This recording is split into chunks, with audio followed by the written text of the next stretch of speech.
अच्छा, अभी कॉलेजेस में कहीं एग्जाम चल रहे हैं क्या? मतलब अलग अलग बैचेस के अलग अलग पैटर्न है ना, अब तो कहीं एग्जाम्स चल रहे हैं क्या अभी? नहीं बस अभी नहीं चल रहा है कोई भी। चलो ठीक। सल्फर, क्या पढ़ा भाई? चलो बताओ, क्या पता है, क्या पढ़ा?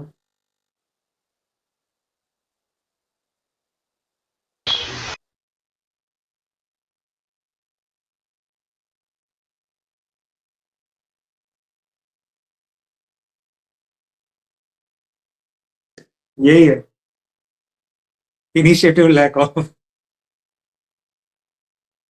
चलो ठीक है, किसी ने कुछ पढ़ा ही नहीं तो फिर क्या कहना, मैं ही चलता हूँ।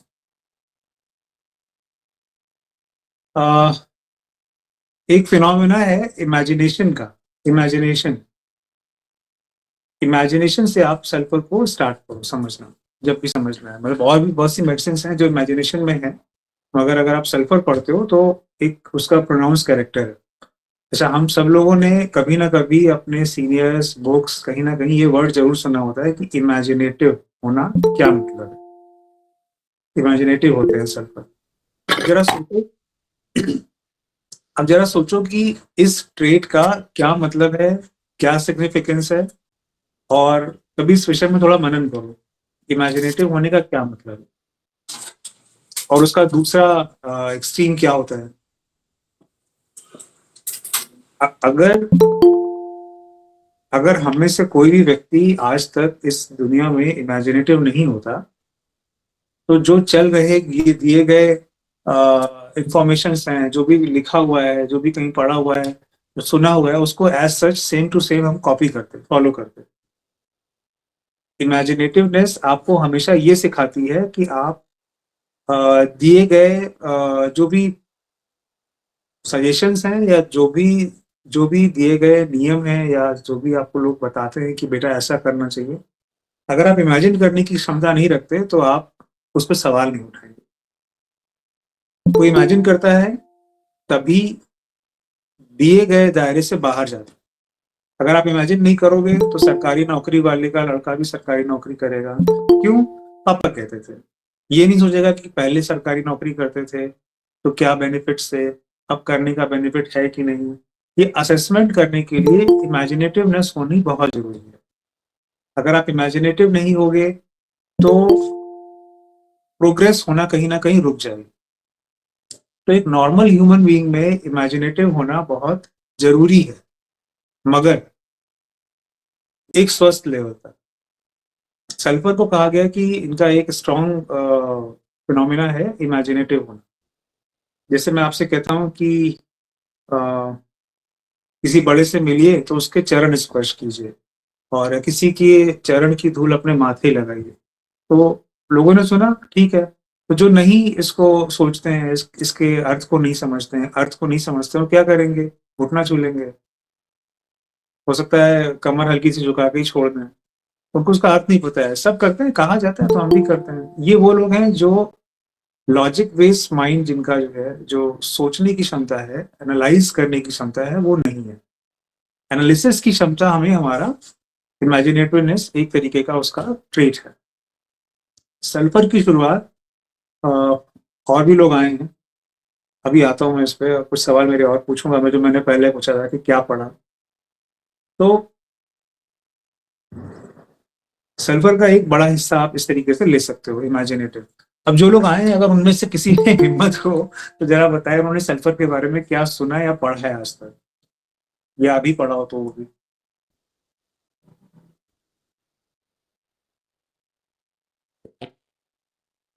ये तो नहीं है।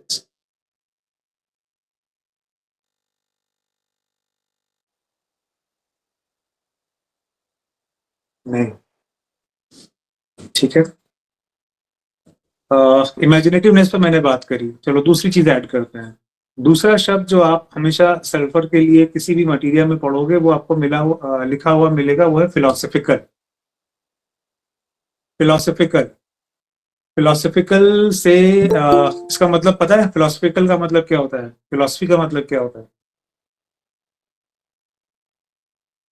Philosophy means what? हिंदी में क्या कहते हैं? फिलॉसफी को?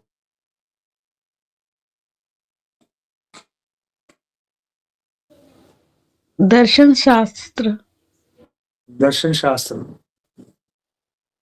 तो उसका अर्थ क्या होता है?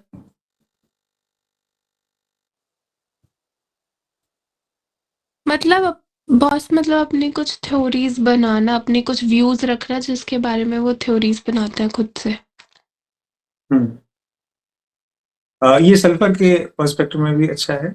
और फिलॉसफी शब्द का अर्थ देखो अगर आप, तो फिलॉसफी का मतलब होता है दर्शन शास्त्र बोले। दर्शन शास्त्र शब्द इस चीज से दिया गया क्या कि आप किसी चीज को देखते नहीं है, उसका दर्शन कर। देखने और दर्शन करने में फर्क यही है कि you have seen this, you have watched this and you have observe this. ये 3 डिफरेंट वर्ड हैं।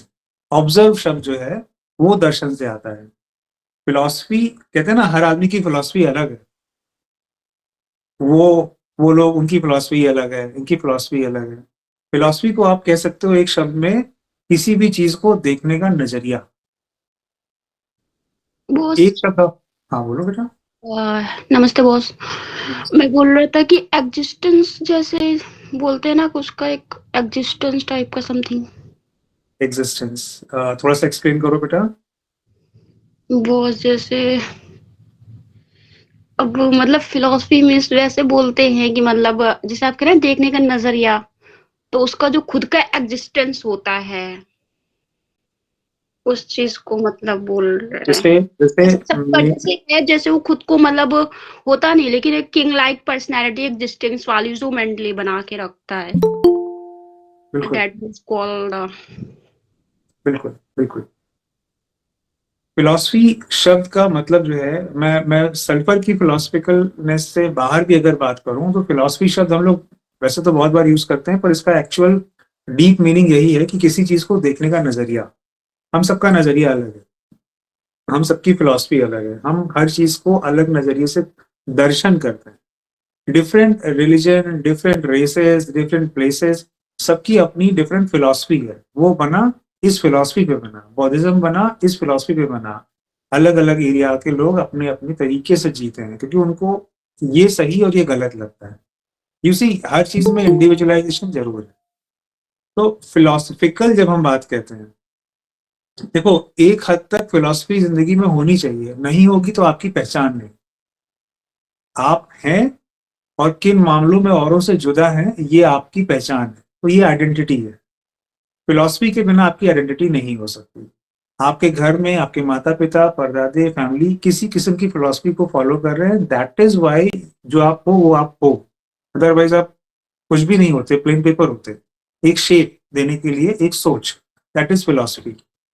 अब इतना इतना इतनी फिलॉसफी होना नॉर्मल है, हेल्दी है।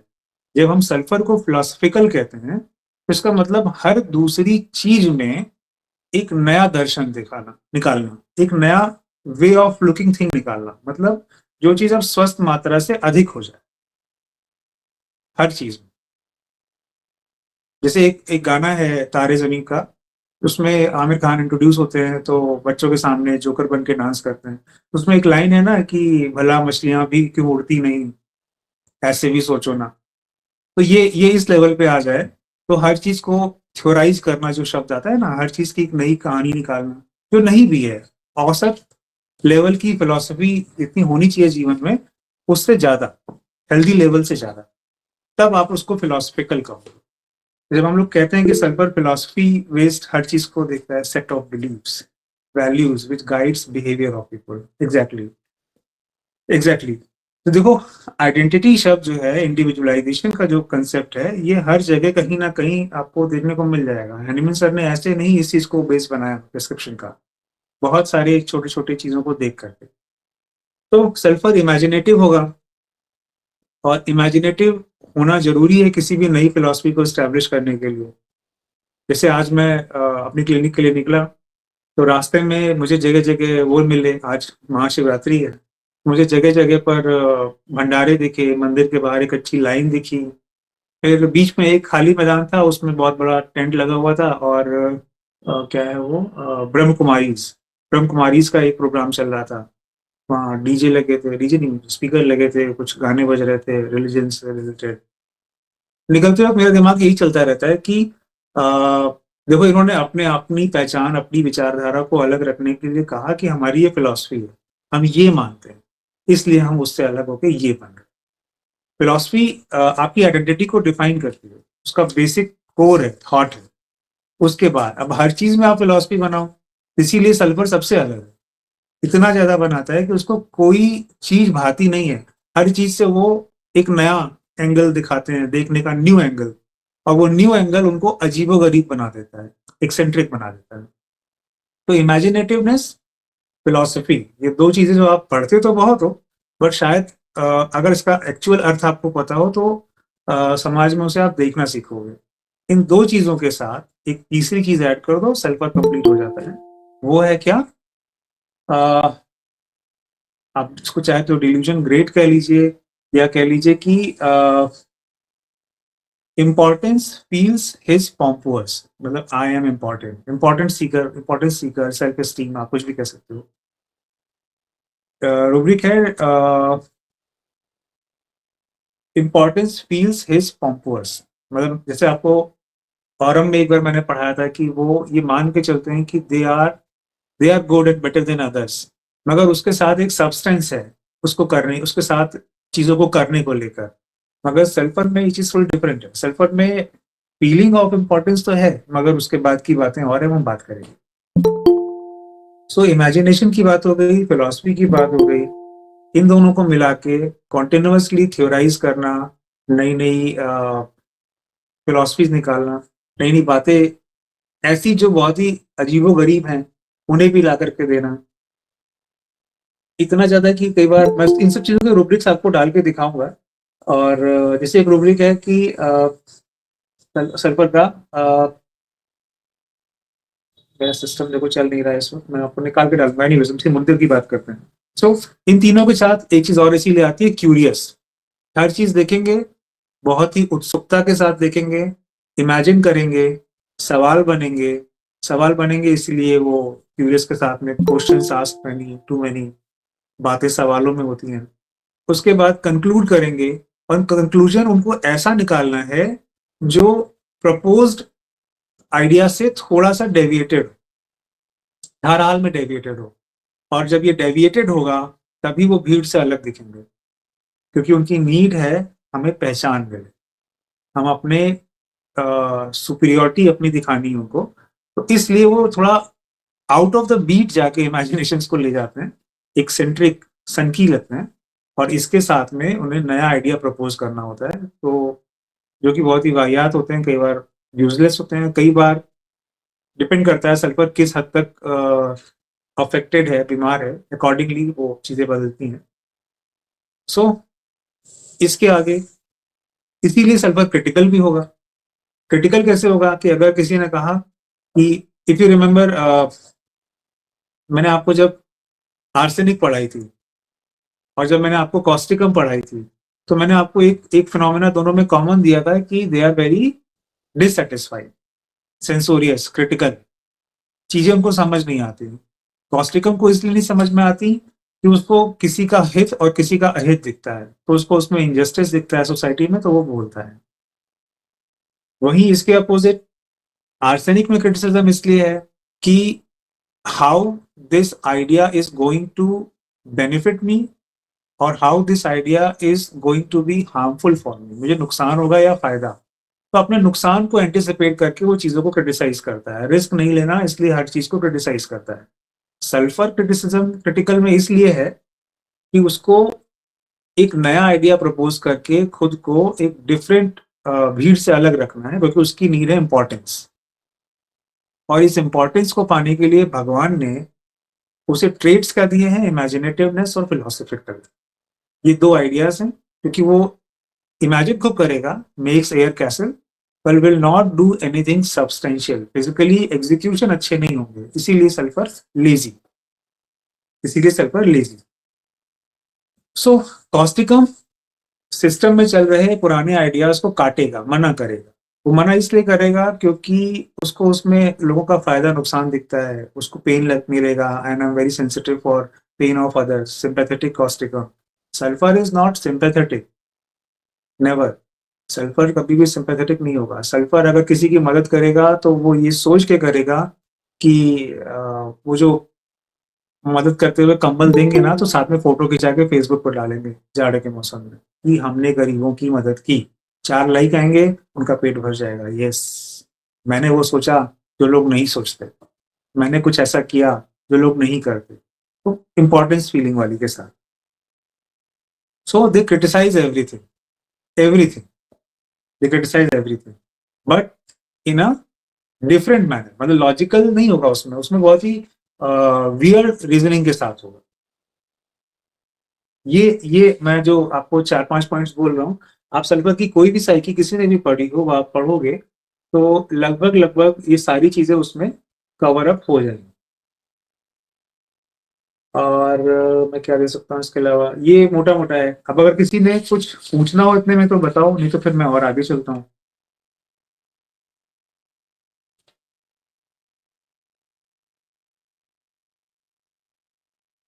नहीं पूछता. बॉस हाँ बेटा, बॉस क्रिटिकल और सेंसोरियस में डिफरेंस बता दीजिए. एक ही है बेटा, एक ही है. हमारे यहाँ फिल्में बनती हैं तो उसके लिए एक बोर्ड बना हुआ है, उसका नाम है सेंसर बोर्ड. सेंसर बोर्ड ये करता है कि कहा जाता है कि सेंसर बोर्ड एक जैसे न्याय का एक सिस्टम है, कोर्ट है. तो जस्टिस के हिसाब से बैलेंस वे में देखता है कि ये चीज, ये कंटेंट ठीक है या नहीं पास करना चाहिए. तो उसको बैलेंस वे में एक विंडो में देखता है. बनाने वाला कितना ही घटिया, बेवकूफ, वियर्ड, ब्रूटैलिटी कुछ भी लाया, उसको कट करके एक नॉर्मल पैरामीटर्स में फिट करेगा. कहेगा हाँ मैंने सेंसर कर दिया, हमने पास कर दिया है, मतलब तुम सही हो. जैसे ISI सर्टिफिकेशन लगता है तो क्रिटिसाइज करते हैं कि तुम्हारा ये माल खराब है, हम ISI नहीं देंगे. तो कोई व्यक्ति जब अपने आप को ऐसे पद पे माने, सल्फर के बारे में कह रहा हूँ, कि उसे लगे कि जब मैं हाँ कहूंगा तब ये चीज वाकई सही है, otherwise I know don't tell, मेरे को पता है कि अच्छा बुरा क्या होता है. सल्फर इस तरह का है कि they feel they are great, they know everything, they possess a lot of knowledge. तो वो सेंस्योर करेंगे, क्रिटिसाइज करेंगे. दोनों एक ही चीज है. कमी निकालना इज क्रिटिसिज्म, कमी बताना, और सेंसर भी वही चीज है. सेंसर करना मतलब उसको रोकना. मैंने एक ऑथर की बात पढ़ी थी कहीं पे सल्फर के बारे में, रूब्रिक में तो ये नहीं है. उन्होंने कहा था कोई भी चीज इनके सामने से पास हो तो ये उसको सुधारेंगे जरूर, और खास तौर से जब ये भीड़ के साथ हो, खास तौर से जब ये भीड़ के साथ हो, ये जरूर सुधारें. और इनके एक्सप्लेनेशन, इनको अगर लगेगा कि 100 में से 90 लोग एक राय रख रहे हैं तो ये 91 नहीं हो सकते. इन्होंने उल्टा बोलना ही बोला. उसमें उनको लगता है कि see I am different, and actually इनका ये बिहेवियर उनको वाकई अजीब दिखाता है. नाउ एक शब्द है डॉक्टर विदौलकस का दिया हुआ, जो कि इसके लिए वो यूज करते हैं, वो है स्लॉपीनेस. स्लॉपीनेस का मतलब है lack of care and organisation. Lack of care and organisation. Excessive casualness. excessive casualness. For example, मुझे अगर किसी को सलाह देनी है तो मैं ये देखूंगा कि वो जगह, वो प्लेस मेरे बोलने लायक है कि नहीं. इस मामले में सल्फर्स को कहा जाता है कि उनका यहाँ तक तुरंत रिएक्शन आता है. और अगर वो टिबेट वाला सल्फर नहीं है, थोड़ा सोसाइटी से ड्रैग करके रिलेटिवली बोल्ड सल्फर हो गया है, तो लाइक एन एक्सट्रोवर्ट वो फटाक से अपना ओपिनियन दे दे इमीडिएटली. कैजुअलनेस, सल्फर की कैजुअलनेस, इसके लिए एक रूब्रिक आपको मिलेगा लेजी. कैजुअलनेस के लिए एक रूब्रिक मिलेगा बायंसी. बायंसी एक रूब्रिक आप ले सकते हैं. बाइंट का मतलब समझते हैं? बायंसी एक रूब्रिक है. बायंसी, बायंसी अगर मैं खोलूं, अगर आप एक पानी के टब में एक प्लास्टिक का कोई मटेरियल डालेंगे तो फटाक से तैरेगा. तैरने वाली चीज कभी भी भारी नहीं हो सकती. एक तरह का हल्कापन. किसी भी चीज, किसी भी इमोशन, किसी भी सिचुएशन, वर्स्ट सिचुएशन परेशान करने वाली चीज का असर लॉन्ग लास्टिंग नहीं होता, गहरे नहीं होते। सल्फर हमेशा सतही होता है। उनकी इमेजिनेशंस, उनकी फिलॉसफीज, उनके आइडियाज कभी डीप कोरिलेशन पे नहीं जाएंगे। जैसे ये वो हैं जिन्हें सब पता है गूगल के माध्यम से, और उसके बारे में डिटेल नहीं जानते। ऐसे बहुत लोग हैं, मगर फिर भी ये सलाह देने में, आइडिया प्रोपोगेट करने में सबसे आगे।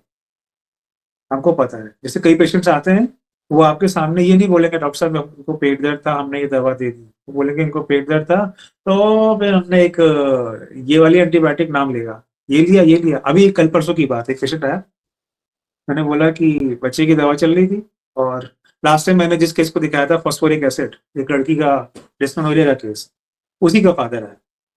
उसका फादर आया और बोलता है कि इसको बीच में फीवर हो गया था और बहुत प्रॉब्लम हो रही थी, तो हमने इसको कुछ दवा दे दी थी। मैंने कहा क्यों दी, बात क्यों नहीं की मुझसे? तो चूंकि उसकी बात दब रही थी, उसको मालूम था कि मैं पहले भी उसके घर वालों को ऐसे मामलों पे अच्छे से सुनाता हूँ, तो चुप हो गया। अगर उसको लगता है कि डॉक्टर साहब पार कर सकते हैं उनको, तो ये चिल्ला के बोलता है, यारे क्या बताएं इतनी दिक्कत हो रही थी, ऐसा नहीं। चुप हो गया। थोड़ी देर में जब मैंने पूछा, तो कह रहा है नहीं वो दवा दी थी, बुखार था। तो मैंने कहा एंटीबायोटिक तो नहीं दी थी? कह रहा नहीं वो बस एजिथ्रो दी थी और पैरासीटामोल दी थी। मैंने कहा एजिथ्रोमाइसिन तो एंटीबायोटिक होती है? बोला हाँ हाँ हमने काम किया है फार्मा सेक्टर में कुछ दिन हमने काम किया, हमको पता है। तुमको पता है तो एंटीबायोटिक पे तुम क्यों नहीं बोले? मतलब अगर आपको कहीं सरेआम आपकी बात कट जाए, तो हो सकता है आपका एम्बेरसमेंट लॉन्ग लास्टिंग हो। आपको लगे कि हे भगवान how can I do this, मैंने ये गलती कैसे करी, सरेआम मेरी तो एकदम। सल्फर एम्बेरस भी उतनी तेज होंगे और उसको भूल भी उतनी तेज जाए। अगली बार आएगा वो फिर मुस्कुराता हुआ आएगा। ये इनकी बायंसी है। अब हो सकता है लोगों को ये बेशर्म लगे, बायंट ना लगे, घर वालों को इससे तो कोई फर्क ही नहीं पड़ता। शब्द अलग हो सकते हैं, फीलिंग यही है, फीलिंग यही होगी। सो हमने बायंट की बात कर ली, फिलोसफी की बात कर ली, और कैजुअलनेस की बात कर ली।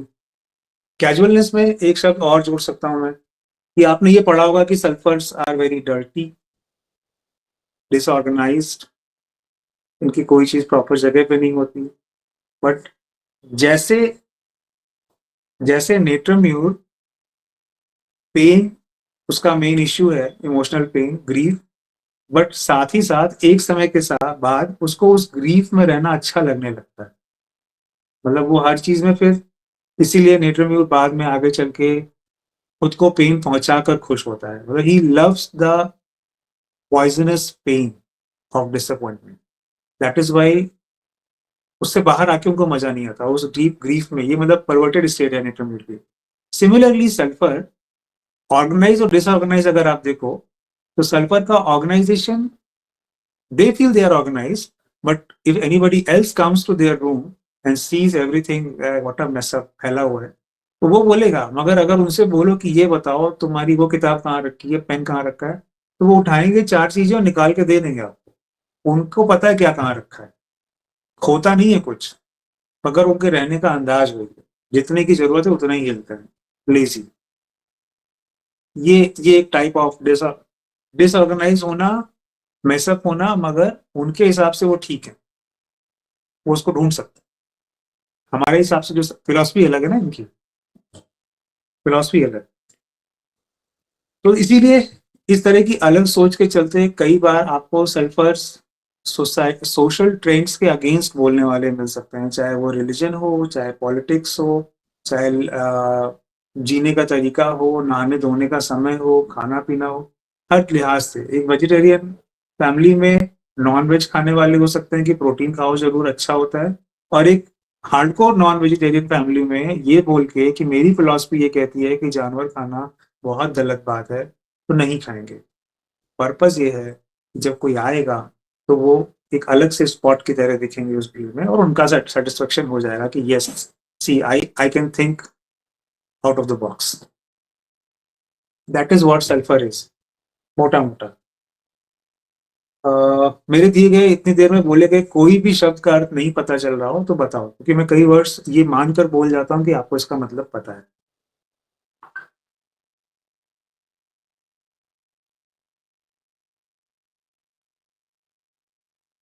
बॉस ये लेजी कैसे, मतलब वो लेजी आपने बताया था एक रूब्रिक, उसको कैसे वो करेंगे? लेजी, अच्छा हम सब लोग कहीं ना कहीं लेजी तो हैं।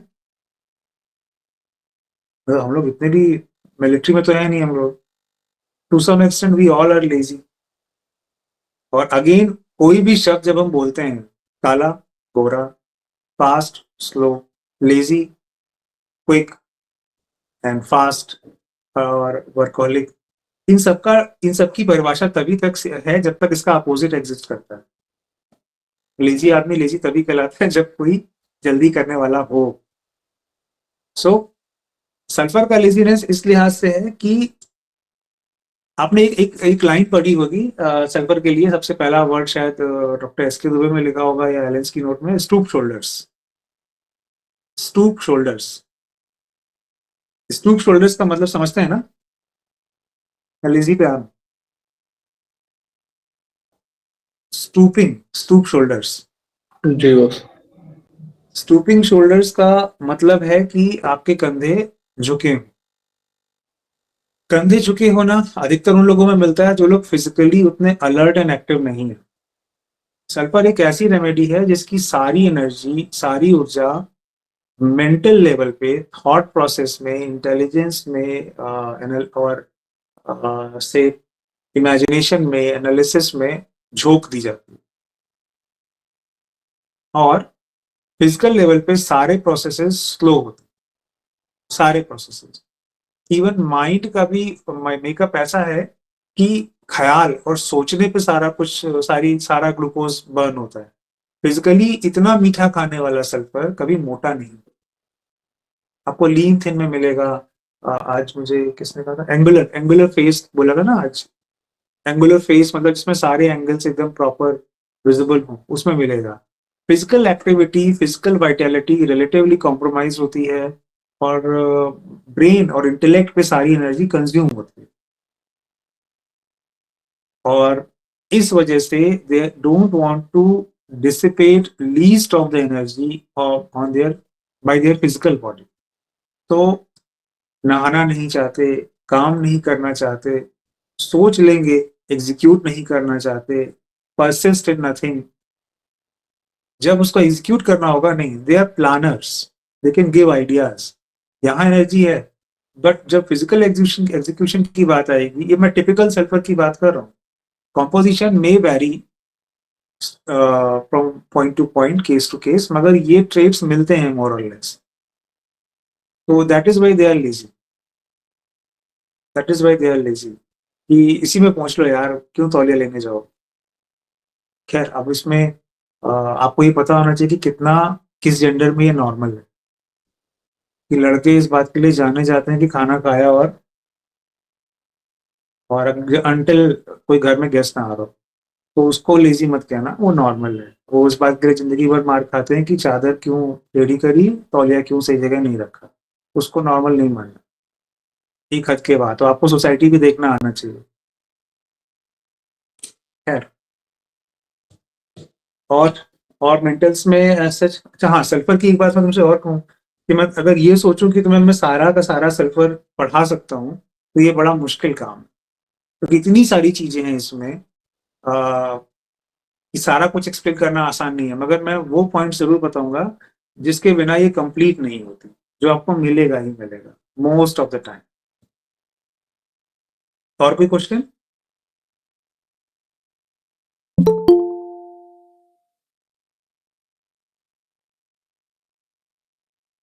ठीक है, अब फिजिकल्स में कुछ पॉइंट्स जिसको आप हमेशा कंफर्म करो जब भी आपको देना हो। पहला पॉइंट, आपने सल्फर के लिए एपेटाइट शब्द सुना होगा, कैसी एपेटाइट होती है। तो इतनी एक्टिविटी अगर ब्रेन की है तो कहीं ना कहीं उनके अंदर एक कांस्टेंट अर्ज टू ईट हमेशा रहेगी। जो लोग मेंटली ज्यादा एक्टिव होते हैं अक्सर उन्हें स्टिमुलेशन चाहिए होता है। आप नक्श याद कर सकते हो, हमने पढ़ी है यहाँ पे। तो वो फिजिकली भी एक्टिव है और मेंटली भी, तो उसके अंदर रेस्टलेसनेस भी है और एग्जीक्यूशन भी। तो वो स्टिमुलेंट्स में कॉफी यूज करता है। सल्फर की एक्टिविटी है, सल्फर फास्ट है, मगर ये फास्टनेस सिर्फ मन पे है, बुद्धि पे है।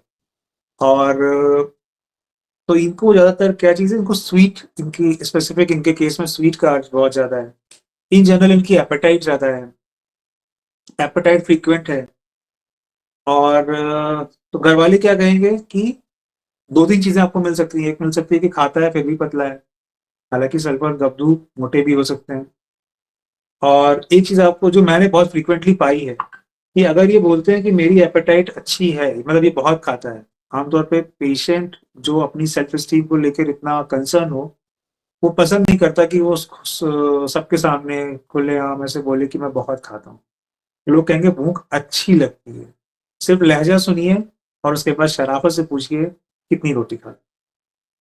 हो सकता है वो बोले कि कम खाते हैं, तो बोलिए इसके अलावा खाने की जरूरत कितनी पड़ती है। तो जो ये बीच बीच में थोड़ा थोड़ा खाने वाले हैं उनमें से एक सल्फर है। मतलब इन्होंने नाश्ता किया, दोपहर का खाना 2 बजे होना है, तो दैट इज रियली ट्रू कि ये 11 बजे के आसपास, 12 बजे के आसपास ये खाना खाने की इच्छा होती है। पहले मैंने इसे बुक में पढ़ा, मुझे नहीं विश्वास था कि ऐसा होता है, पर मैंने अपनी क्लिनिक पे ये चीज होते हुए देखी है, पाया है।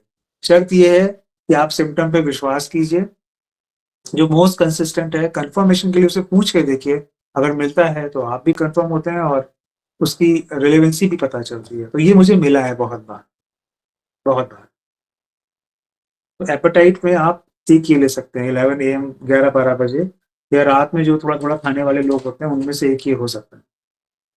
इसके अलावा और क्या आपको मिलेगा? सल्फर में एक चीज आपको और अच्छी मिलेगी, sulphur is a element which represents sun and heat. Sun and heat, astrologically sun जो है वो क्रोध को दिखाता है, ऊर्जा, एस्ट्रोलॉजिकली या पदार्थ के अनुसार ऊर्जा को दिखाता है, तेज को दिखाता है, तेज बुद्धि को दिखाता है, और एंगर को दिखाता है। एक्चुअली सारा उसका जो कंसर्न है वो इससे है, हेड से। एंड सल्फर आपको लार्ज हेड वाले लोग मिल सकते हैं, लाइक कैलकीरिया कार, जिनका हेड रिलेटिवली लार्ज होता है। मैं उनमें से एक हूँ जिनका हेड लार्ज है। और फ्यूचर्स फ्यूजन इसका रीजन है, ये क्या है इसको अलग से बात करेंगे। जैसे मैंने कैलकेरिया फॉस में बात करी थी, large head can be sulphur अगर चीजें मैच करें। या फिर आप इसमें और ऐड कर सकते हो रेडनेस एज अ की note, redness, sulphur, fire, redness. तो रेडनेस एंड हीट, ये 2 चीजें सल्फर के जनरल की नोट्स में बहुत बार मिलता है और पेशेंट्स में भी मिलता है। रेडनेस की मैं बात करूं, अगर इरप्शंस होंगे तो लगभग सारे किस्म के eruptions, skin pathology sulphur cover करता है। मगर सल्फर तब देने से बचिए स्किन डिजीजेस में जब इचिंग मौजूद ना हो, यानी कि इरप्शन हो, इचिंग ना हो, भूल जाइए कि सल्फर होगा। 95% केसेस में नहीं होगा। तो ये एक बहुत स्ट्रॉन्ग इंडिकेशन है एपेटाइट और स्वीट के अलावा और हेड लार्ज के अलावा, जो आपको लेके चलना है। इन जनरल रेडनेस एक कैटेगरी में मिलता है फेस की, इसकी, चेहरे की, जो यूजुअली मौजूद होती है। फ्लशेस की बात नहीं कर रहा हूं मैं, तो यूजुअली मौजूद होती है। जैसे एकोनाइट में फ्लशेस में था, जैसे आपको लेकेसिस में मिलेगा फ्लशेस में, जैसे स्पाइजीलिया में पेन में रेडनेस आती है चेहरे की, जब पेन होगा, न्यूरल्जिक पेन होगा तब रेड होगा। तो अकॉर्डिंगली सल्फर में एक कांस्टेंट रेडनेस बच्चों में मिलेगा। और मैं आपसे बात कर रहा हूँ, मुझे 3-4 केसेस सल्फर के याद आ रहे हैं अभी, उसमें से 2 मेरे आज के ही मैं भी बताता हूँ। टीचिंग आप जानते हैं, वोलुप्चस आपने सुन रखा है, हीट हो गया, और what else we can talk about. Egoist हैं, ये कहने में कोई शाउट आपको दिक्कत नहीं होनी चाहिए कि ईगोस्टिक सल्फर होते हैं, आत्मसम्मान को लेकर के ईगो से भरे हुए। वो मैंने इतनी देर में आपको जो बताया उसमें एक ईगोस्टिक पिक्चर ही आती है, आई होप किसी को डाउट नहीं होगा। इसके अलावा अब मैं चलो तुम्हें एक रूब्रिक का मीनिंग बताता हूँ। आज एक केस एग्जांपल में देता हूँ, और उसे क्या दिया ये बाद में बताता हूँ। आज मेरे पास एक पेशेंट आया जो किसी केस का डिफर्ड केस था, किसी पेशेंट का, और उसको दिखाना वाइफ को था, पर वो सिर्फ परखने आया था कि डॉक्टर साहब क्या करते हैं। और जब आया तो मेरी क्लिनिक बंद होने में 15 मिनट बचे थे, कोई अपॉइंटमेंट नहीं था, कोई कॉल नहीं थी, भाई साहब आ गए। हालांकि ये भी बहुत कुछ शो करता है। तो आते हैं तो बोलते हैं डॉक्टर साहब मुझे ये दिक्कत है कि मेरा जो ये हार्ट है, ये उसमें झंझनाहट होती है। पेशेंट ने इतना बोला। आमतौर पे ऐसे टाइम पे आए हुए पेशेंट को मैं 2-3 सिम्टम्स पूछता हूँ और कोई ना कोई अगर टेस्ट रिक्वायर्ड है तो डाल देते हैं, जब कराओ फिर मिलना टाइम ले। तो मैंने बोला कहाँ पे, बोला दोनों हाथों में। मैंने कहा केवल हथेली में, पीछे या पूरा? तो बोला इसमें ज्यादा और फोर आर्म भी होती है। कब से? 6 महीने से। मैंने कहीं दिखाया? बोला हाँ दिखाया। मैं गया डॉक्टर के पास, हार्ट के डॉक्टर के पास। मैंने कहा यहाँ के दर्द के लिए तुम हार्ट पे क्यों गए?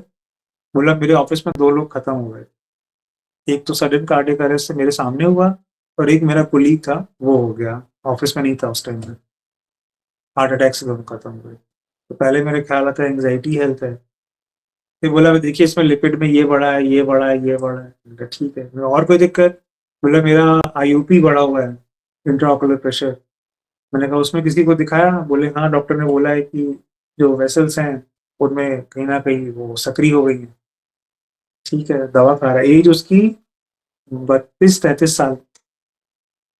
अब मुझे इसमें अगर रूब्रिक क्रिएट करना है और पैरेलल, तो एक रूब्रिक इसमें जो आप यूज कर सकते हो पैथोलॉजिकल बेसिस पे जो कॉमन है वो है आर्टीरियोस्क्लेरोसिस। आर्टीरियोस्क्लेरोसिस मैं उसको इंडिविजुअलाइज करूंगा, पर पेशेंट आपसे एक लाइन बोलता है, लहजा और जो उसने वर्ड बोला वो किस एरिया में है, उस फिजिकल पैथोलॉजी क्या है, और अंदाजे बयां कैसे बैठा है, कितनी जानकारी रखता है, फिजिकल भी बताता है, मेंटल भी बताता है, कॉजेशन भी बताता है। अब इतनी देर में मेरी समझ में ये आ गया कि एक ऐसी पैथोलॉजी डेवलप हो रही है जिसमें सारी ब्लड वेसल्स नैरो हो रही हैं at the age of 33। It is quite unusual. ले लो। दूसरी चीज क्या उसने बोली, 2 लोग मर गए तो उसके बाद मैं कार्डियो उसके पास गया और तो मैंने कहा ठीक है भाई, तो फिर खाना पीना तुम्हारा कैसा है? डॉक्टर साहब नॉनवेज के बिना काम नहीं चलता। मीठा कहें डॉक्टर साहब, मम्मी मेरी 2 बार पूछ ले, मैं रोक नहीं पाता। मैंने बीच में हर्बल लाइफ ज्वाइन किया था पर मैं कर नहीं पाया, मैंने छोड़ दिया। ठीक, 4 चीजें 5 चीजें उसने मुझे दे दी। एक उसने मुझे आर्टीरियोस्क्लेरोसिस दिया, एक मुझे ये दिखाया कि कॉज ये है कि ये घटना घटी, भाई साहब डर गए, मगर कितनी देर लगे रहे? सन्नाटा। तीसरी चीज, नहीं लगे रहे चलो ठीक है, खाने पीने नहीं रुक जाते मेरे भैया, वहां भी नहीं। आइडिया है, गूगल कर चुका है, कौन सा लिपिड कहाँ क्या है सब बताएगा, करेगा नहीं। ऑल्दो इस तरह के हमारे समाज में एक बड़ा सेक्शन है जो लेथार्जिक है, स्लो है, वीक विल्ड है, तो वो जो एक तरीके से फॉलो नहीं कर पाता सही ट्रैक को देख के खाना। कितने डायबिटिक है जो मीठा नहीं खाता, मीठा खाने से नहीं रोक पाते खुद को। ऐसा नहीं सारे सल्फर होते हैं, मगर ये चीजें देख करके मैंने आपको सिर्फ 2 चीजें बताई। एक ये उसका इतना बोलने पे मैंने क्या जज किया, और एक रूब्रिक जो कॉमनली आप इसमें ले सकते हैं ऐसी सिचुएशन में, वो है आर्टीरियोस्क्लेरोसिस। क्योंकि आर्टीरियोस्क्लेरोसिस की वजह से ये फारदेस्ट पार्ट नम हो रहा है, लिपिड बढ़ा हुआ है, डॉक्टर ने बोल दिया, ब्लड थिनर दे दिए, और दूसरी चीज आईज से बिल्कुल क्लियर हो गया। अब आपको मैं आर्टीरियोस्क्लेरोसिस की एक बहुत प्रोमिनेंट दवा बताता हूँ फिर से, वो है प्लम्बमेट। रूब्रिक पढ़ के देखना। चलो बैक टू अनदर। सल्फर का एक और फिजिकल, फिजिकल क्या है? Reaction lack of. सल्फर का एक और इंडिकेशन, रिएक्शन लैक ऑफ। मैंने जो इसके पहले बोला वो समझ में आया?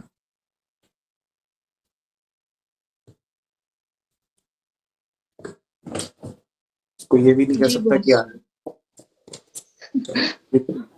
जी सर। ठीक है बेटा। सल्फर का एक और पार्ट है, एक रूब्रिक है, reaction lack of. Reaction lack of अगर आप पढ़ने चलो, मैंने शायद इस बारे में पहले बात करी है, कार्बोवेज में है और ओपियम में है और जेल्सिमियम, कोनियम, बहुत सी रेमेडी है। रिएक्शन लैक ऑफ का मतलब है, मैं शायद इस पर पहले बात कर चुका हूँ एक बार थोड़ा बहुत किसी और रेमेडी में। रिएक्शन लैक ऑफ का मतलब है जब आपकी वाइटैलिटी इतनी ना बचे कि अपनी बॉडी अपने आप को डिफेंड कर सके, और डिफेंड कर रही है बॉडी, इतनी ताकत, इतना उसके अंदर बचा है। ये कैसे जज होता है? ये ऐसे जज होता है कि बॉडी कोई सिम्टम प्रोड्यूस कर पा रही है कि नहीं। A dead person will not react. अधमरा आदमी कराहेगा, मतलब कुछ साइंस देगा कि मैं जिंदा हूं। जिसमें थोड़ी और जान है वो थोड़ा और जोर से चीखेगा, हिलेगा, छटपटाएगा। सेम चीज सिम्टम्स के साथ है, ऑर्गन्स के रिएक्शन के साथ है। जितनी आपके अंदर वाइटैलिटी उसके प्रोपोर्शन में आपके रिएक्शंस और पोटेंसी भी अकॉर्डिंग। तो ये दो चीजें हैं। तो सल्फर रिएक्शन लैक ऑफ में दिया गया। तो बहुत बार ऐसा लिखा गया है कि जब कोई केस नहीं निकल रहा हो तो आप सल्फर दे दीजिए, वो ठीक हो जाएगा। ऐसा बहुत जगह लिखा ना, to reopen the case. Actually वो इसलिए लिखा गया है कि जब कोई सिम्टम ना मिल रहे, बहुत ज्यादा वेल डेवलप्ड, और दो एक सिम्टम ही मिल रहे हो जो सल्फर कवर कर रहा हो, तब आप सोच सकते हैं और रूब्रिक ये लिया जाएगा, reaction lack of. Reaction lack of इस पे मैं फिर बात करूंगा जब मैं फ्यूचर में कभी ड्रग रेमेडीज पढ़ूंगा, ओपीएम या और भी कोई मेडिसिन। जैसे जेल्सिबियम इमेंस वीकनेस में है, पैरालिटिक वीकनेस में है, क्योंकि वो रिएक्शन लैक ऑफ में आ जाती है। कार्बोवेज टोटल कोलैप्स में है, तो रिएक्शन लैक ऑफ की स्टेज डेवलप करता है। जैसे आपका ये है हम लोग बात कर रहे हैं सल्फर, तो सल्फर में लाओ मैं तुम्हें एक वीडियो दिखाता हूँ। एक वीडियो दिखाता हूँ, चलो देखो, फिर और बात करते हैं। Is it possible? ठीक है। एक केस है, ये आया था क्लिनिक के बाहर, देखा है इसको, देखो।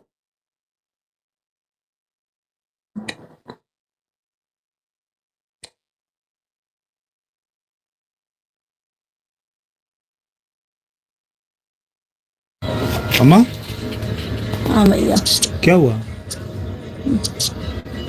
क्या दिक्कत है बताए बेटा साहब को। हमें डॉक्टर साहब 2-3 दिन लेटरिन नहीं होता है। हाँ, और और पेट फूला है। हाँ, हाँ, और अम्मा और सब ठीक है भैया, कमजोरी बहुत है।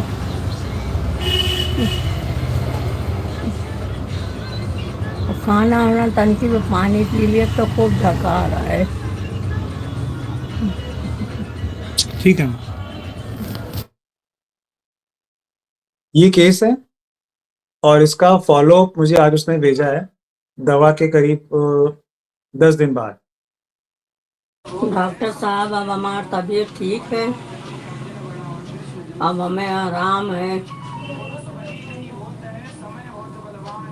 क्या दिक्कत है कोई? कोनो दिक्कत नहीं ना, लेटरिंग होत रही हो हुआ लाग। अब हमें दिक्कत यही है डॉक्टर साहब की, अब हम बहुत दुबराए गए हैं, नोई चल फिर नहीं पाते और कोई कहीं दिक्कत? नहीं। और कुछ कहीं?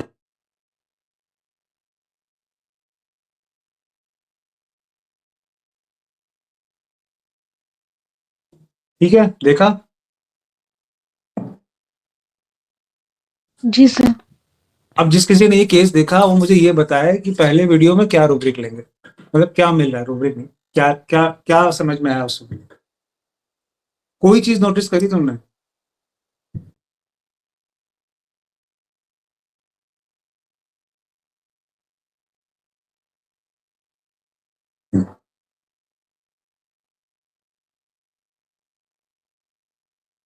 नहीं।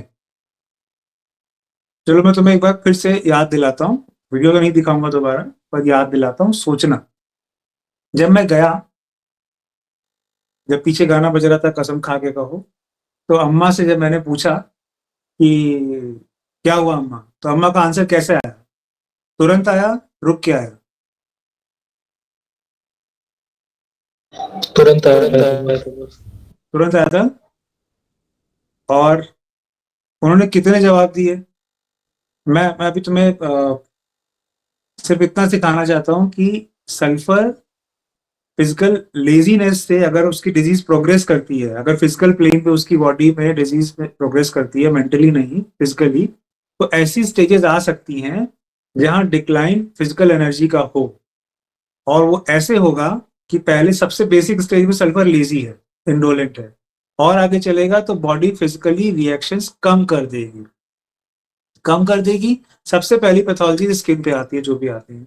और वाइटलिटी कम होगी तो और इंटरनल प्रोसेस। इस बीच में अगर कोई एक्यूट आ जाए, लाइक टाइफॉइड आ जाए, फीवर आ जाए, मलेरिया आ जाए, अक्सर ऐसी स्थितियों में अगर कोई दवा दे दी जाए तो इनकी रिएक्शंस बहुत जल्दी सेटल हो सकते हैं, नीचे नहीं रिएक्ट करेंगे, वहीं रुक जाएंगे उतने पे।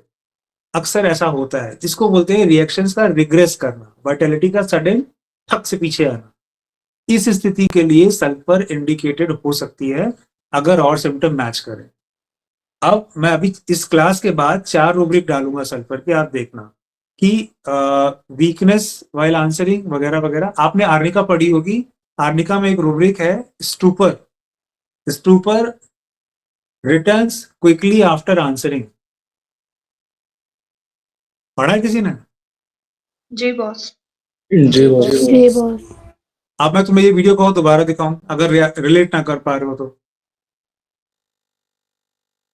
और अगर समझ में आ रहा है, रिक्रिएट कर पा रहे हो तो अच्छी बात है। दिखाऊं कि आ गया? आ गया बॉस। जब मैं इनसे कहता हूं कि अम्मा कैसी हो, तो अम्मा एकदम ऐसे हैं। तुमको लगेगा क्या हुआ अम्मा? भैया हाँ अम्मा क्या हुआ? हमका पेट में दर्द। और हमको, वो बोलती है, उसके बाद वो गुम हो जाती है। वो उनका कॉन्शियसनेस किस लेवल पे आ गया ये समझ में आता है। और ऐसी स्थितियों में जब पेशेंट सिंक कर रहा हो तब अलग अलग रूब्रिक्स हैं, उसमें से एक स्थिति को रिप्रेजेंट करता है ये रूब्रिक, आंसर्स स्टूपर। स्टूपर का मतलब deep sleep just before dying, just before coma, ये स्थिति होती है। आंटी का लिवर फेलियर है और साथ में किडनी का इन्वॉल्वमेंट हो गया है, एल्ब्यूमिन उनका बहुत ही लो हो गया है, और डॉक्टर्स ने बोल दिया जितने दिन चलेंगी चलेंगी। और मैंने इनको दवा दी है, उस दिन जो भी दवा दी है वो तो बाद की बात है, पर पोटेंसी 30 थी, और 14 दिन तक लगातार खिलाई है, रोज एक डोज। और ये करीब 11वें दिन का वीडियो है। तो सिंगल डोज नहीं, मिनिमम मेडिसिन दी जाती है। पहली चीज, रिएक्शन जैसा हो वैसी पोटेंसी दी जाती है, दवा निकालना एक अलग चीज है। मुझे सल्फर पढ़ानी थी, मैं बैक टू सल्फर आ जाता हूँ। रिएक्शन लैक ऑफ, सल्फर का अलग अलग तरीके से हो सकता है, मैं और भी केसेस होंगे तो दिखाऊंगा। यहाँ आप ये केसेस में आपको बहुत सिम्टम्स नहीं मिलते, 1-2 मिलते हैं, साथ में आप रिएक्शन लैक ऑफ ले सकते हो, मगर शर्त ये है कि पेशेंट सिम्टम ना दे पा रहा हो। ऐसा नहीं है कि लेने वाले को सिम्टम ही ना लेना आता हो तो कह दे रिएक्शन लैक ऑफ। ठीक, और मैं तुम्हें क्या दे सकता हूँ सल्फर के नाम पे बढ़िया? मुझे लगता है इतना काफी है, कुछ रह गया होगा तो डालूंगा बाद में, शायद हो भी तो मुझे याद ना आ रहा हो इस वक्त। और कुछ पूछना हो तो बताओ, केस मेरे पास और भी हैं, पर मुझे लगता है टाइम तुम लोगों के पास शायद ना हो। नहीं बॉस है टाइम। बॉस बता दीजिए। आर्टीरियोस्क्लेरोसिस हो गया, और इसे सर वो सल्फर, मेडिसिन के रिएक्शंस के बाद में जो सल्फर देते हैं। हाँ मैं बताता हूँ। अभी लो एक केस तुम्हारे सामने ही आया था ना आज, हेयरिंग लॉस वाला, क्या हुआ था जी उसमें? सर वो बच्चा था, ऑटिज्म था उसको, उसके बाद में उसको हेयरिंग लॉस का प्रॉब्लम हुआ था, और एंटीबायोटिक के ट्रीटमेंट के बाद में एकदम कम्प्लीटली ही हो चुका था। ये जो केस बता रही है बिटिया, इसमें ये हुआ था कि एक केस मेरे पास ऑटिज्म का चल रहा था करीब 6-7 साल से, और वो अच्छे केसेस में से एक है, जो कि शायद पता नहीं मैंने बोला है कि नहीं कभी, वो अपने क्लास में एक अच्छी परफॉर्मेंस नॉर्मल स्कूल में देने लगा है। और जैसे से उसका ऑटिज्म ठीक हुआ, मतलब मेंटली, ब्रेन और इंटेलेक्ट के लेवल पे, मोर इम्पोर्टेंट पार्ट पे ऑटिज्म जैसे से रिड्यूस हुआ, उसकी हेयरिंग की इश्यूज आने शुरू हुए। डॉक्टर्स ने टेस्ट किया और ये कंफर्म किया कि ये सेंसरी न्यूरल हेयरिंग लॉस है, जो कि एक लेवल पे है। मैं इस चीज को लेकर श्योर था कि अगर ये चीज ठीक हो रही है, सरफेस पे ही आया है, हो सकता है सेम रेमेडी से क्लियर हो जाए, या हो सकता है मुझे इसके लिए नए सिम्टम्स पे कुछ देना पड़े। मैं वेट करता रहा, फिर दवाई, वही दवा मेरी जो कि फॉस्फोरस थी, उसने उस केस को निकाल दिया। हेयरिंग काफी कम हो गई, मगर फिर भी एक लेवल पे रही। That was the maximum what I have to offer in that case.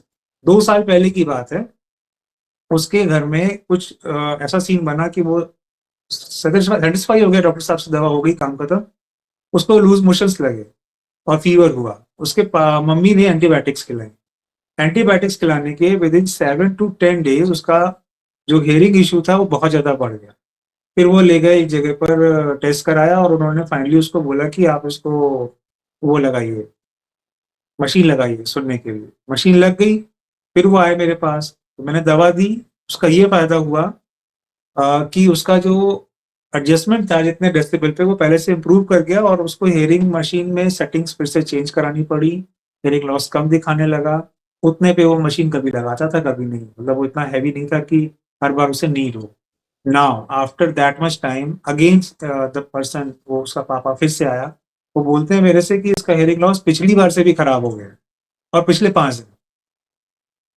मेरा सवाल फिर शुरू होता है, एक केस जो फॉस्फोरस से ऑटिज्म इंप्रूव कर चुका है, हियरिंग भी यहाँ तक इंप्रूव कर चुका था, अब मुझे कुछ देना है, और क्या ये फॉस्फोरस ही होगी या कुछ और, मुझे ये सोचना था।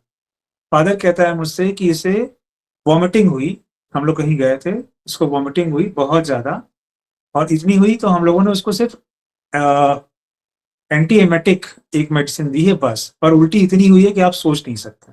ये 2 चीज़ें उसके फादर ने बोला। देने के 2 दिन बाद से इसकी हेयरिंग लॉस हुई, और इतनी हो गई है कि अभी एग्जाम्स के टाइम चल रहे हैं, बहुत मुश्किल हो रही है। हम उसको बगल से बुला रहे हैं, पीछे से बुला रहे हैं, कोई आवाज़ नहीं आ रही उसको, एड लगाने के बाद भी, मशीन लगाने के बाद भी। नाउ अब मुझे प्रिस्क्राइब करना है। सी स्ट्रेटजीज ऑफ प्रिस्क्रिप्शन में एक फिनोमिना ये भी होता है कि जरूरी नहीं है कि हर बार कॉन्स्टिट्यूशनली, या यूं कहिए कि जो लॉन्ग रन में जो रेमेडी काम कर रही है वही आएगी। आपको जज करना है, जज जरूर करना है। तो जज करने पे ये निकला कि मैंने पहले तो वही दी फॉस्फोरस, मुझे लगा है भाई दे दो, कुछ नहीं हुआ। देन अगेन स्टार्टेड थिंकिंग, फिर पूछा, मैंने कहा आपने एंटीबायोटिक दी थी? बोला नहीं, खाली वॉमिटिंग रोकने की दी थी। मैंने कहा वॉमिटिंग रोकने की दी थी, पेरिस्टाल्सिस को उल्टा चलाया था, उसका असर हेयरिंग पे आ गया। दोबारा पूछा, भाई साहब कुछ दिया था? नहीं। वॉमिटिंग मगर क्या करें डॉक्टर साहब, इतनी हो रही थी आप सोच नहीं सकते हैं, मतलब ये ऑलमोस्ट कोलैप्स स्टेट में आ गया था। The moment he said collapse state में आ गया था, मैंने कहा बस कुछ नहीं करना है। दवा दी गई सल्फर, कल दी गई है शाम को, आज वो दोपहर में आया है अपनी वाइफ की दवा के लिए और कह रहा है कि रात भर में इतना हो गया है कि हमने उससे कहा पूजा के समय कपूर उठाओ तो उसने उठा दी। ये मेरे विश्वास से ऊपर, पर ये हुआ। क्या रूब्रिक लिया, क्यों लिया, विल टेल यू समहाउ, मतलब कभी और बताऊंगा। पर मैं तुम्हें एग्जांपल दे रहा हूँ कि जहां पर मुझे फ्लूइड लॉस मिला तो मैं फ्लूइड लॉस लूंगा। जरूरी नहीं है कि उसको सप्रेस किया जाए तो ही, ये भी पॉसिबल है कि उसको हवा लगी, ट्रैवल किया, ठंड लगने से वॉमिटिंग्स आई, और वॉमिटिंग इतनी सीवियर थी, इतना फ्लूइड लॉस हुआ कि साथ में उसको हेयरिंग फिर से इश्यू हो गया। अब देखो सारी पैथोलॉजी है फिजिकल लेवल पे, मतलब इंटेलेक्ट वाइज इज फाइन। अब मुझे यहाँ पर एक दूसरी लेयर आ रही है, दूसरी मेडिसिन आ रही है जो कि रिलेशनशिप में है फॉस्फोरस के, वो देने से काम बन रहा है। तो मैं कॉन्स्टिट्यूशनल रेमेडी शब्द जो है उसको कभी भी अब्यूज मत कीजिए, इससे ये सीखने को मिलता है। मैं कोई कहानी फिलॉसफी नहीं दे रहा हूँ, ये हुआ है, और जो हुआ है उसने कंफर्म किया, जो मेरे साथ बैठी हुई थी मेरे साथ में डॉक्टर, उसने बताया। एक ये एग्जाम्पल है सल्फर का मेरे पास आपको देने के लिए। एक वो अभी अम्मा का केस था, जब कभी वो रेमेडी पढ़ाऊंगा तो बताऊंगा, जो कॉन्शियस हुई हैं और इम्प्रूव होने में।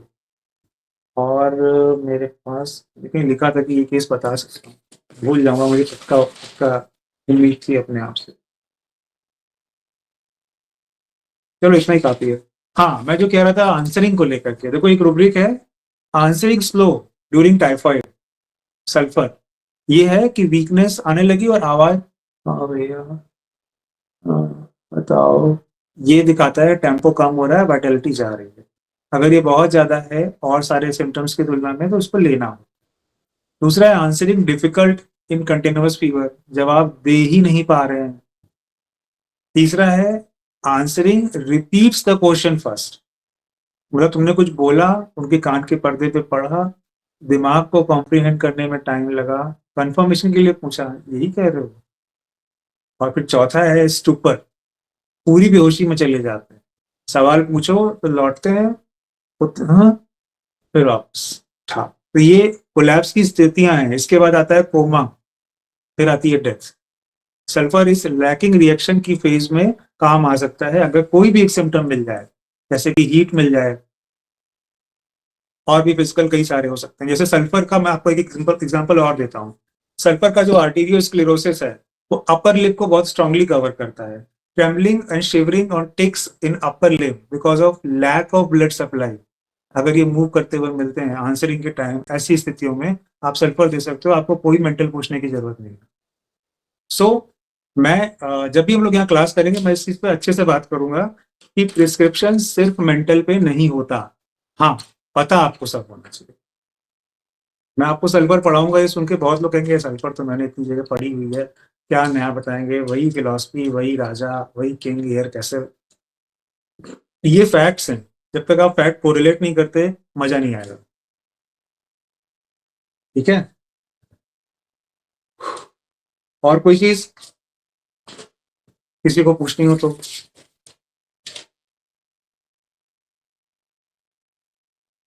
जैसे लाइको कैलकेरिया और सल्फर की साइकिल बता दीजिएगा। लाइको कैलकेरिया और सल्फर की साइकिल, कितने लोग इस बारे में जानते हैं, इससे अवगत हैं?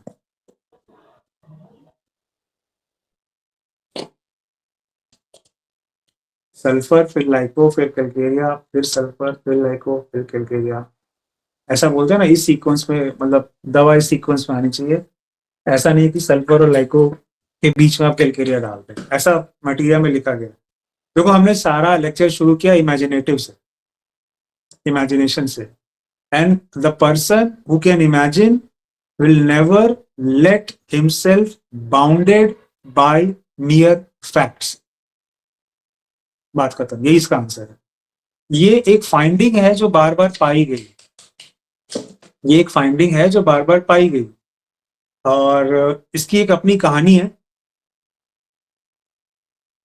आप में से जितने लोग पढ़ते हो, क्लासिकल पढ़ते हो, और रेस्पेक्टेड विजयकर सर को भी अधिकतर लोग हमारे यहाँ, मतलब हम सब लोगों ने उनको पढ़ा है, तो एक कंसेप्ट मुझे विजयकर सर को पढ़ने के बाद और चीजें पढ़ने से मिला, वो मैं आपसे शेयर करता हूँ। जैसे मैंने अभी उस सल्फर के लिए कहा, जो फॉस्फोरस से ऑटिज्म निकला, मगर नीड सल्फर की पड़ी हेयरिंग लॉस में।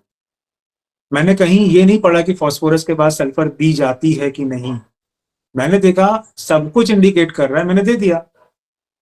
सी व्हाट हैपेंस, कई बार मिक्स्ड शेड दिखते हैं दवाइयों में कि इसके बाद ये दी जानी चाहिए, ऐसा है, आपको दोनों के सिम्टम मिलते हैं।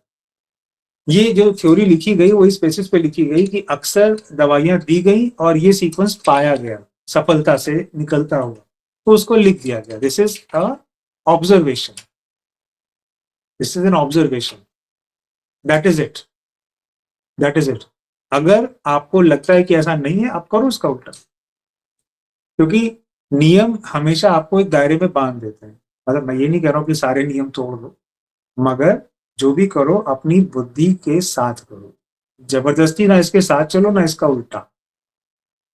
ये एक फाइंडिंग है जो अधिकतर ऑथर्स ने पाई कि अक्सर सल्फर देने के बाद कुछ ऐसी स्टेजेस डेवलप हुई केसेस में जो लाइको को कॉरेस्पॉन्ड कर रही थी और कैलकेरिया को भी, पर अगर उन्होंने लाइको दी तो केस प्रॉपरली सॉल्व हुआ, फिर कैलकेरिया की इमेजेस ऊपर आ गई। इसका उल्टा किया तो नहीं। ये जो मैंने लास्ट लाइन बोली, ये पल्ले पड़ी,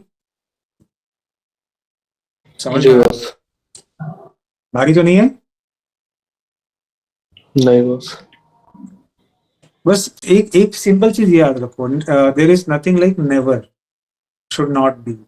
हाँ, ये है कि कोशिश करो कि अगर ऐसा इंडिकेटेड है तो क्या ये वैसा है, नहीं कर रहा तो कोई इतना गला घोटने वाली चीज नहीं है। आप मेडिसिन की सोल, बेसिक एसेंस समझ जाइए, और आपको उसके जितने अच्छे इंडिकेशंस, डेवलपमेंट पता होंगे उतना काम है, और उसके लिए जीवन भर पूरी ताकत से, शिद्दत से पढ़ते रहिए। हर दिन आप पहले से बेटर हो जाए।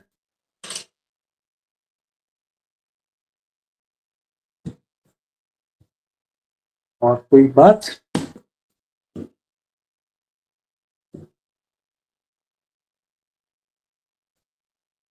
मैं एक लाइन और बोल देता हूँ लास्ट में। विशाल, मैं और आप सब लोगों से है, जो लोग आप में से बेटा यहाँ लखनऊ में करने वाले हो, मुझे अपना नाम दे देना। मेरे पास 2-3 क्लासरूम के ऑप्शंस हैं, और कैपेसिटी के हिसाब से मैं उनसे बात कर रहा हूँ।